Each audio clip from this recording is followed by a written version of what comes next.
Kerala film producers association തിരഞ്ഞെടുപ്പിൽ മത്സരിക്കാൻ തയ്യാറെടുത്ത സാന്ദ്ര തോമസിന്റെ പത്രിക തള്ളിയ വാർത്തയും അതേ തുടർന്നുണ്ടായ പ്രശ്നങ്ങളുമാണിപ്പോൾ സോഷ്യൽ മീഡിയ ഭരിക്കുന്നത്. President, treasurer, executive committee member എന്നീ സ്ഥാനങ്ങളിലേക്കായിരുന്നു സാന്ദ്ര തോമസ് പത്രിക സമർപ്പിച്ചിരുന്നത്. പത്രിക തള്ളിയതിനെ ചൊല്ലി വരണാധികാരിയും സാന്ദ്രയും തമ്മിൽ വാക്കേറ്റം നടക്കുകയായിരുന്നു. 9 സിനിമകൾ നിർമ്മിച്ചയാളാണ് താനെന്നും ഫ്രൈഡേ ഫിലിംസുമായി സഹകരിച്ച് 7 സിനിമകളും സ്വന്തം ബാനറിൽ 2 സിനിമകളും നിർമ്മിച്ചെന്നും സാന്ദ്ര വരണാധികാരിക്ക് മുൻപിൽ വ്യക്തമാക്കി. നിർമ്മാതാവ് എന്ന നിലയിൽ സ്വതന്ത്രമായി 3 സിനിമകളുടെ സെൻസർ സർട്ടിഫിക്കറ്റ് വേണമെന്നായിരുന്നു വരണാധികാരിയുടെ നിലപാട്.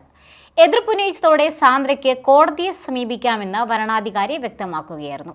അതിനിടയിൽ നിർമ്മാതാവ് സുരേഷ് കുമാറും സാന്ദ്ര തോമസും തമ്മിൽ വാക്കേറ്റമുണ്ടായി. തിരഞ്ഞെടുപ്പ് ബൈലോ പ്രകാരം 3 അതിലധികമോ സിനിമകൾ സ്വതന്ത്രമായി നിർമ്മിച്ച ഏതൊരു അംഗത്തിനും പത്രിക സമർപ്പിക്കാമെന്നിരിക്കെ സാന്ദ്ര തോമസ് 2 സിനിമകളുടെ സെൻസർ സർട്ടിഫിക്കറ്റ് മാത്രമാണ് സമർപ്പിച്ചതെന്ന് കാണിച്ചാണ് പത്രിക തള്ളിയതെന്നാണ് മറുവാദം. മൂന്നാമതായി ചേർത്ത സർട്ടിഫിക്കറ്റ് ഫ്രൈഡേ ഫിലിംസിന്റെ ബാനറിലുള്ളതാണെന്നും അത് യോഗ്യതയായി പരിഗണിക്കാനാകില്ലെന്നുമായിരുന്നു റിട്ടേണിംഗ് ഓഫീസറുടെ നിലപാട്.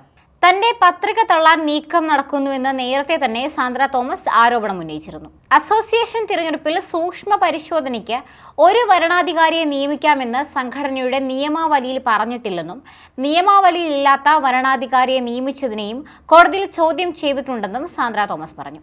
പത്രികയുടെ സൂക്ഷ്മ പരിശോധനയ്ക്കിടെ തർക്കം നടന്നപ്പോൾ നിർമ്മാതാവ് സിയാദ് കോക്കർ തനിക്കെതിരെ അസഭ്യ പരാമർശം നടത്തിയെന്ന് സജി നന്ദ്യാട്ട് പറഞ്ഞതായി സാന്ദ്ര തോമസ് വെളിപ്പെടുത്തുകയുണ്ടായി.